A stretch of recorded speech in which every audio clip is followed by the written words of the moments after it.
Hii ndio njia sahihi ya wewe kunywa maji.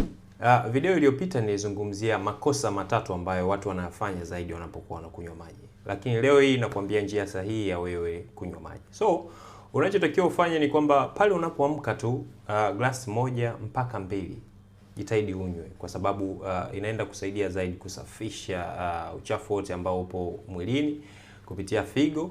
Figo yako inasafishika vizuri zaidi. Lakini njia ya pili ni kwamba kunywa maji dakika 20 mpaka 30 kabla ya kula. Yaani kabla ya kula basi dakika 20 mpaka 30 jitahidi ndio uwe umekunywa yale maji. Yes, lakini njia ya tatu ni kwamba kunywa maji baada ya mazoezi, kwa sababu maji mengi sana yanakuwa yamepotea kipindi unapokuwa unafanya mazoezi kupitia jasho na vitu kama hivyo. Lakini utakapokuja kunywa maji baada ya mazoezi, yale maji yanarudi kwenye mwili, then mwili wako unakuwa vile vile. So, unajua ni kiasi gani cha maji kinachotakiwa mwilini mwako?